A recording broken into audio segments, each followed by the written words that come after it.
Bonjour à tous. Quand on s'intéresse aux SCPI, une question revient systématiquement. Quel SCPI choisir? On regarde les classements, on compare les rendements, on cherche la meilleure SCPI.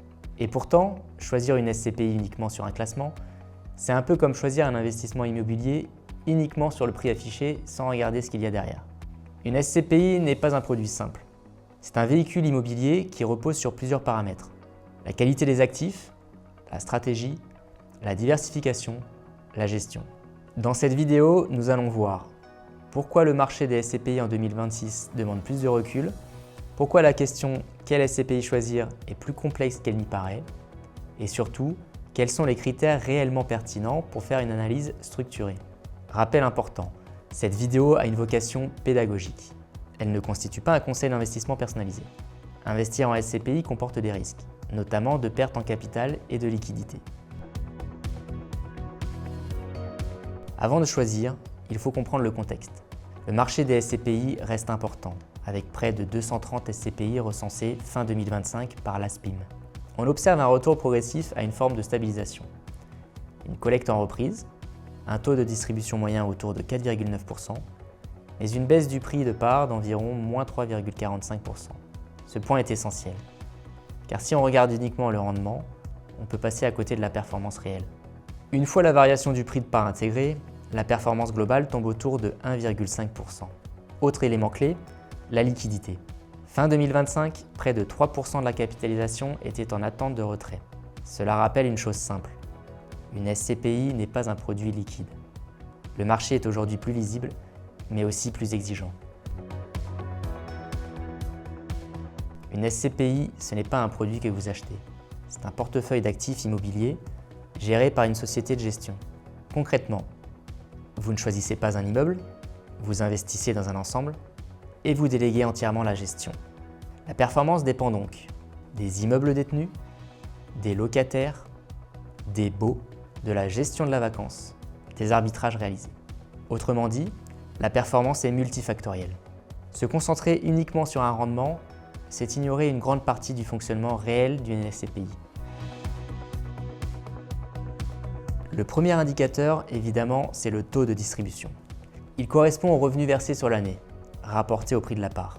C'est un point de départ, mais ça ne montre qu'une partie de la performance, à un instant donné.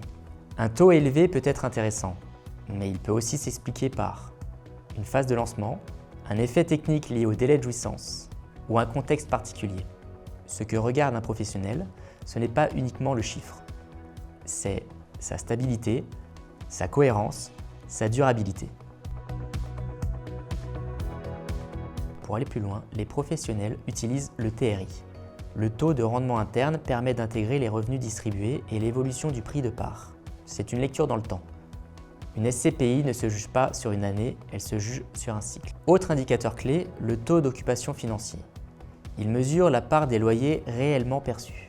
Un taux d'occupation financier élevé traduit généralement une bonne occupation, une gestion locative solide. Mais attention, une baisse ponctuelle ne signifie pas forcément un problème. Elle peut s'expliquer par des travaux, un repositionnement, des arbitrages. Ce qui compte, c'est la lecture dans la durée.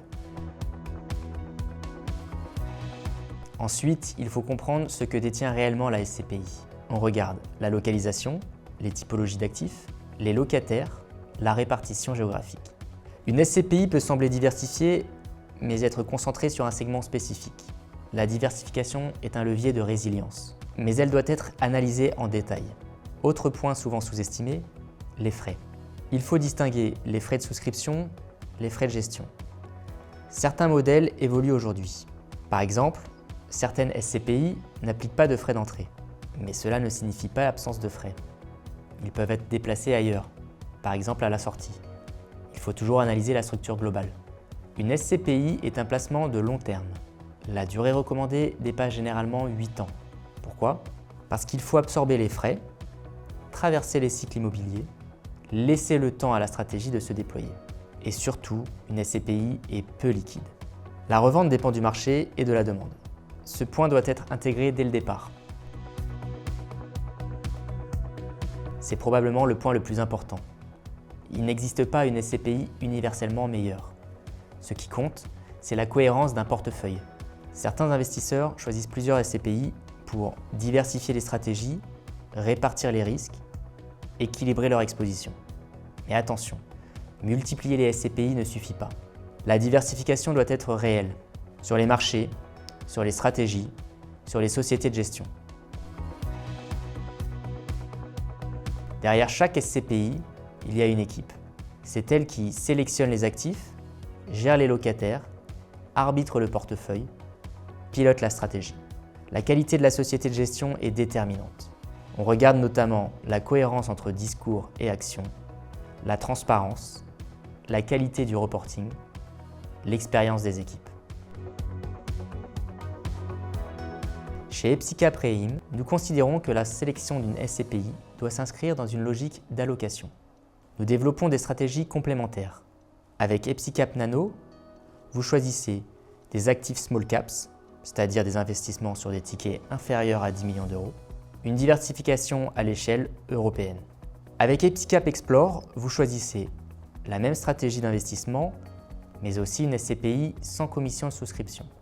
L'objectif n'est pas de proposer une seule solution, mais de permettre une construction de portefeuille cohérente. La question « quelle SCPI choisir ?» n'a pas de réponse universelle. Comparer des rendements ne suffit pas.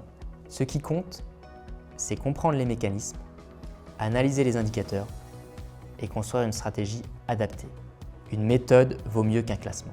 Si vous êtes conseiller en gestion de patrimoine et que vous souhaitez approfondir cette analyse ou accéder à nos outils, nous vous invitons à consulter notre site epsicap.fr.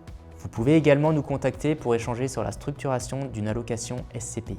Si cette vidéo vous a aidé à mieux comprendre comment analyser une SCPI, n'hésitez pas à la liker et à vous abonner. Nous publions régulièrement des contenus pédagogiques pour décrypter l'investissement immobilier. Merci pour votre attention et à très bientôt.